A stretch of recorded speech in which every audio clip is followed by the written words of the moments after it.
muchas gracias a todos, bienvenidos.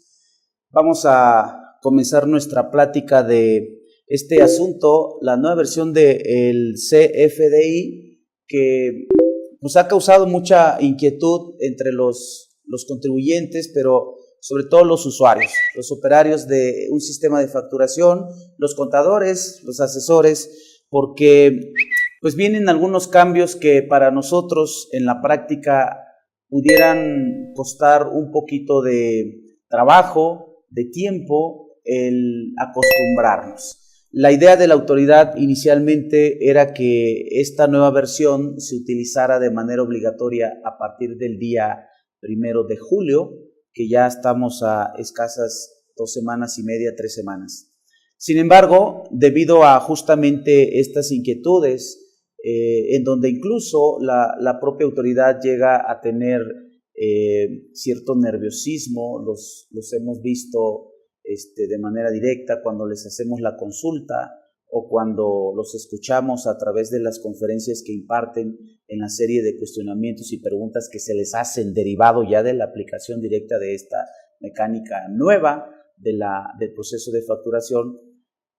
La misma autoridad llega a tener ciertas inquietudes y es normal. Entonces vamos a ir platicando qué trae de nuevo. Por supuesto que parte de lo elemental del cambio viene siendo el nuevo CFDI de pago con su complemento y el proceso de cancelación de una factura. Pero bueno, las preguntas que vayan ustedes teniendo aquí a través de la pantalla me las hacen llegar y con gusto las vamos resolviendo en el transcurso de la plática sin ningún problema. ¿Por qué estos cambios al CFDI? Primero, dice la autoridad, mayor seguridad. Se han dado en muchas ocasiones una empresa que surte el producto a su cliente, le vende, le cobra, el cliente le paga y se emitió el CFDI. Y sin más, pasado 1 mes, 2 meses, 3 meses, sorpresa para quien le compró, para el cliente, porque verifica y resulta que el estatus de ese comprobante es cancelado. Entonces, cuando se dan los procesos de revisión por parte de la autoridad, se le cuestiona, en este caso a la persona que se está revisando, tienes aquí una serie de comprobantes que estás deduciendo, pero que han sido cancelados. Entonces, no puedes aplicar la deducción y pues te voy a echar para atrás todos esos compras que supuestamente tú hiciste. Desde luego que esto coloca en estado de incertidumbre al contribuyente que está aplicando la deducción, porque dice, oye, la operación es real, yo hice una compra, me prestaron un servicio, hice el pago, inclusive ahí está la transferencia, está la huella y demás, pero pues imagínense ustedes que tuviéramos que estar vigilando todos los días de los CFDIs de los últimos 5 años que nuestros proveedores no nos los cancelen. Entonces, es una situación de incertidumbre para el contribuyente y pues dependiente para la autoridad. Entonces, la idea es que ya no se pueda cancelar un comprobante fiscal si no pasa por la autorización del dueño de ese comprobante. Yo hago una compra, me emiten un comprobante. Si pasado cierto tiempo mi proveedor quisiera cancelarme ese comprobante por X o Y razón, se da cuenta que me lo emitió equivocadamente, pues me tendría que preguntar si yo deseo que me lo cancele y por supuesto reponérmelo o hacerle las modificaciones que se le tengan que hacer. Yo le tengo que autorizar a este proveedor, de lo contrario le tengo que contestar. Fíjense, no puedo omitir la respuesta porque aplica una respuesta afirmativa ficta, en el sentido de que si yo pasada 72 horas no le contesto a la petición de mi cliente, se asume por parte del proceso que le estoy autorizando la cancelación. Entonces hay que estar aquí al pendientes del buzón tributario, que es la mecánica a través de la cual se va a correr este proceso de solicitud y autorización de cancelación de CFDIs. Pero eso es una parte del cambio, la intención, la respuesta vamos a controlar el proceso de cancelación de un CFDI. Ya no va a ser tan fácil cancelable un CFDI si es que el dueño, el que le está aplicando dando la aplicación fiscal de la deducción, no te autoriza. Entonces, mayor certeza, mayor seguridad en la utilización de los comprobantes fiscales. Desde luego, mejor fiscalización. Sí, para la autoridad hoy es un tanto complicado el hecho de ver de pronto un comprobante fiscal donde se está facturando 100,000 millones de pesos, cantidades que salen fuera de lo normal, y cuando la autoridad cuestiona al contribuyente, oye, ¿cómo que estás vendiendo 100,000 millones de pesos? Pues, ¿qué estás vendiendo? O sea, es que fíjate que hubo un error, el teclado de mi computadora está muy movible y pues se me fueron ahí unos ceros de más. Ahorita parte del cambio es justamente que yo tengo que solicitar, confirmar si yo quiero emitir un comprobante más allá de cierto importe. Tengo que solicitar, el proceso me va a solicitar que yo le confirme que efectivamente estoy queriendo emitir un comprobante de esa cantidad. Y se va a manejar a través de un código que el PAC, o en el caso de que yo timbre a través de la plataforma gratuita del SAT, que el mismo sistema del SAT me va a emitir un comprobante, un código de 5 caracteres que yo voy a digitar en el sistema al momento de pretender emitir un comprobante más allá de cierto rango. Entonces, una mejor fiscalización para la autoridad. Estamos aquí refiriéndonos también al hecho de que en muchas ocasiones emitimos por error un CFDI con un RFC equivocado. ¿Sí? Se llega, por ejemplo, a dar la situación de que el RFC tiene un 0 y pues se parece mucho a la O, y entonces en lugar del 0 le ponemos una O y estamos emitiendo un CFDI con un RFC equivocado.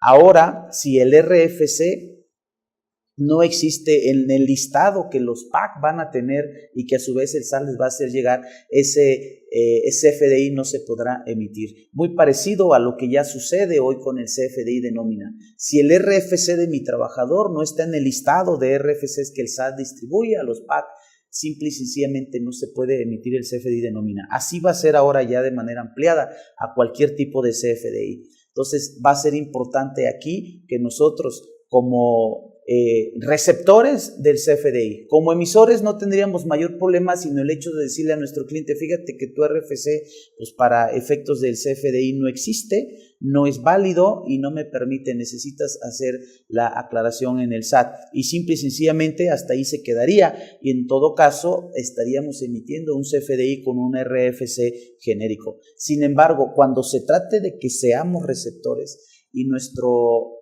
proveedor nos vaya a emitir un CFDI, necesitamos tener la certeza de que nuestro RFC está en el listado que el SAT distribuye a los PAC. Entonces, estamos en tiempo de verificar.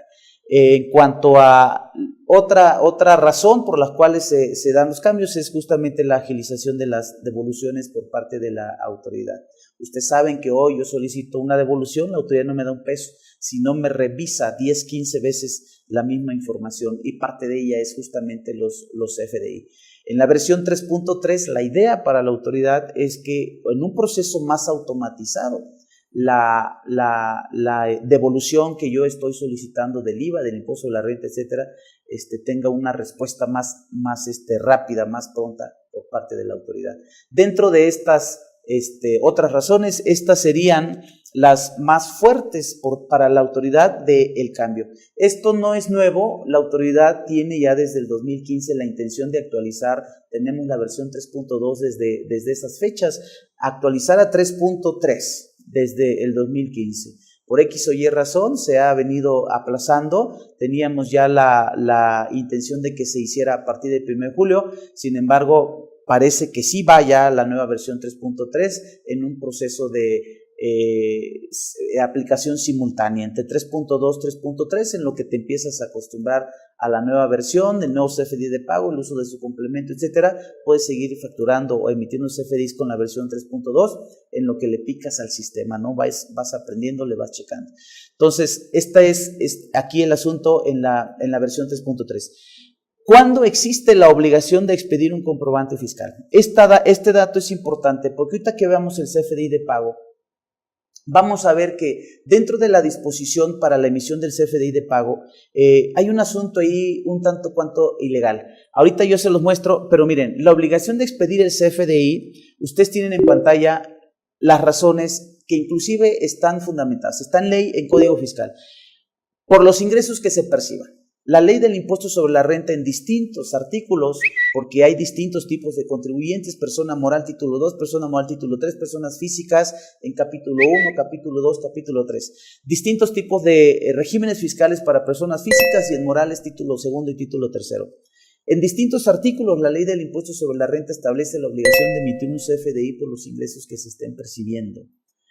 Inclusive en el caso de las personas morales, aun y cuando no se haya entregado el bien o prestado el servicio o cobrado la contraprestación, existe la obligación de emitir el comprobante fiscal. Por los ingresos que se perciban, más adelante tiene ustedes un listado de artículos, se los voy a mencionar, en donde está fundamentado esto. No es en el Código Fiscal donde se fundamenta la obligación de emitir un CFDI por los ingresos que se perciban. El Código Fiscal en el artículo 29 lo que nos establece es, cuando las leyes te obliguen a emitir un CFDI, yo te voy a decir cómo lo vas a hacer. Y en el 29 nos establece que tiene que ser digital por internet, pero no nos obliga el código a emitir el CFDI. El Código Fiscal en el 29 nomás nos dice la forma en la que se tiene que emitir el comprobante. Quien me obliga a emitir el comprobante es la ley del impuesto sobre la renta por los ingresos que yo esté percibiendo. También por los actos o actividades que se realicen. Aquí hacemos una referencia a la ley del IVA. Yo otorgo en arrendamiento un bien, es una actividad que me dice el IVA, es objeto de este impuesto. Tienes que trasladar un impuesto que tienes que enterar a la autoridad fiscal. Ese traslado de ese impuesto, ese IVA que estás cobrando, te obliga a emitir un comprobante fiscal. En la mayoría de los casos van de la mano, renta con IVA, pero no siempre es así. A veces existe la obligación nomás en IVA y en impuestos sobre la renta no. Sin embargo, en la mayoría de los casos estamos hablando que van de la mano. No lo percibimos porque es un solo CFDI. Yo presto un servicio, cobro 10,000 pesos más IVA, 11,600, yo emito un CFDI. Pero en ese momento que estoy emitiendo el CFDI, yo estoy aplicando lo dispuesto en dos marcos normativos distintos. La ley del impuesto sobre la renta me obliga a timbrar, a emitir un CFDI por esos 10,000 pesos de ingresos que estoy percibiendo. Y la ley de IVA me obliga a emitir un CFDI por esos 1,600 pesos de IVA que yo estoy trasladando y a su vez estoy cobrando a mi cliente. Entonces, por los actos o actividades que se realicen, estoy obligado a emitir un CFDI en términos de la ley del IVA, también en términos de la ley del IEPS, dentro de otros marcos normativos. Por las retenciones que se efectúen, estoy obligado a emitir un CFDI por las retenciones que se efectúen. Aquí podríamos hacer una referencia, por ejemplo, a la nómina. El patrón le hace el pago a su trabajador y le está efectuando una retención de impuestos sobre la renta. La obligación está en la ley del impuesto sobre la renta, artículo 27, fracción quinta, que viene siendo un requisito para deducir, pero sobre todo el artículo 99, fracción tercera. Yo le pago a mi trabajador, le hago una retención, estoy obligado a emitir el comprobante fiscal por esa retención. Este es un ejemplo. También se da el caso en el que una persona moral le paga honorarios a una persona física. Por esos honorarios que la persona moral le paga a la física, la moral está obligada a retenerle dos impuestos diferentes. Ya los conocemos. El 10% para efectos del impuesto sobre la renta.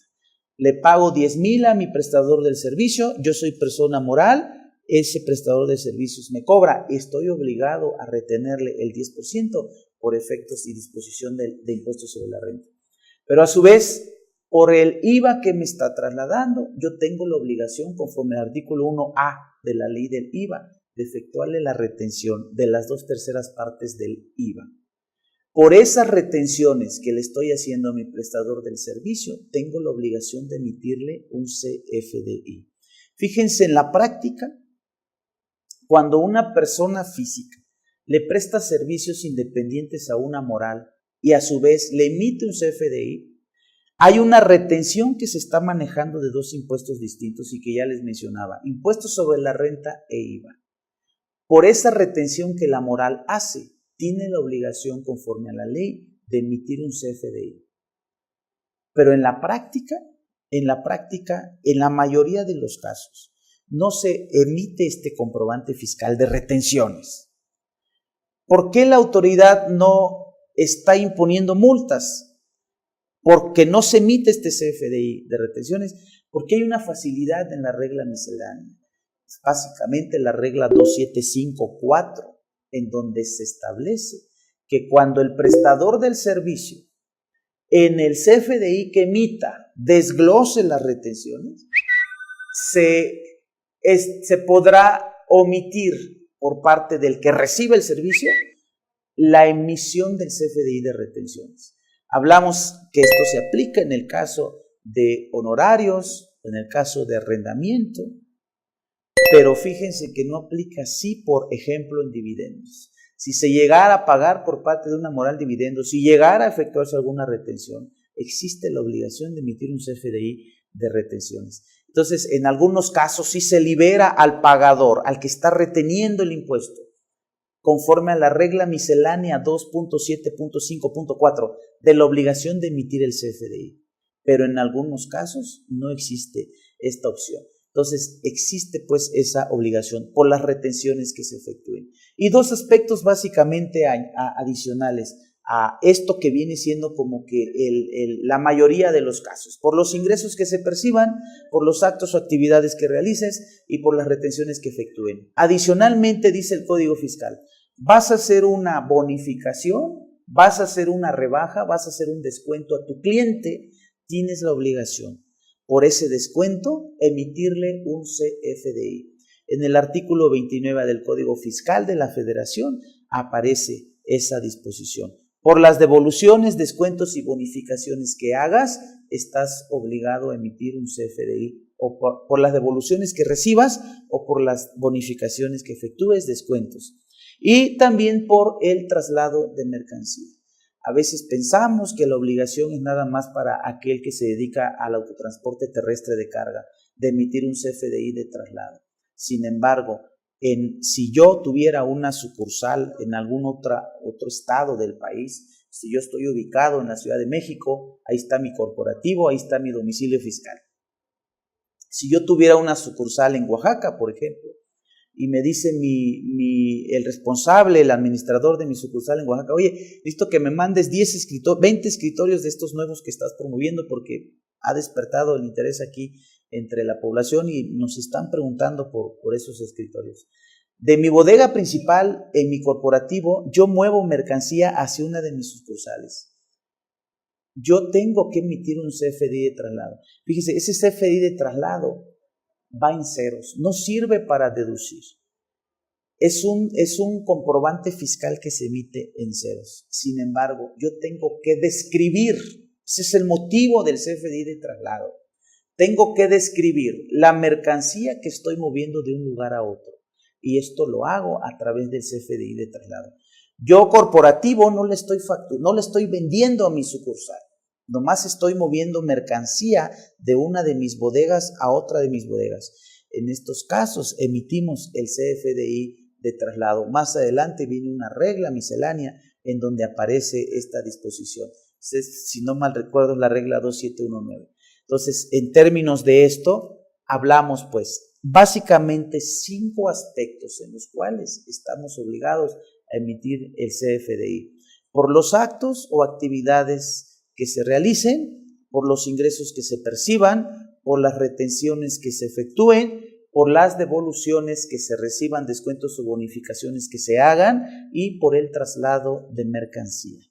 En estos momentos, en estos supuestos, existe la obligación de emitir el CFDI. Aquí está el 29 del código donde yo les decía que aparece cuando se trata, dice, de este tipo de actividades. Cuando las leyes fiscales, fíjense que el código no me obliga, dice y hace una referencia, cuando las leyes fiscales establezcan la obligación de expedir CFDI por los actos o actividades que se realicen. Ahí está IVA y IEPS, por los ingresos que se perciban, impuesto sobre la renta, o por las retenciones de contribuciones que se efectúen. Impuesto sobre la renta, impuesto al valor agregado. Los contribuyentes deberán emitirlos mediante documentos digitales a través de la página de internet del SAT. Es el CFDI que se hace. Normalmente cuando nosotros contratamos a un PAC, no nos metemos a la página del SAT. Lo hacemos a través del sistema que nos entrega, que nos libera el PAC, y el PAC se encargará de hacer la solicitud del sellado y demás a la autoridad.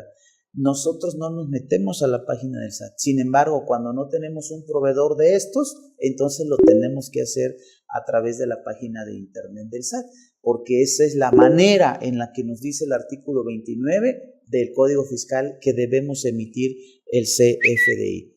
Entonces, fíjense qué nos da esto. Si yo tengo la obligación de emitir CFDI por los ingresos que perciba, actividades que realice, retenciones que efectúe, devoluciones y traslado, ¿cuántos tipos de CFDI tenemos? Y entonces, hoy, en la versión 3.2, hablamos básicamente de 3 tipos de CFDI.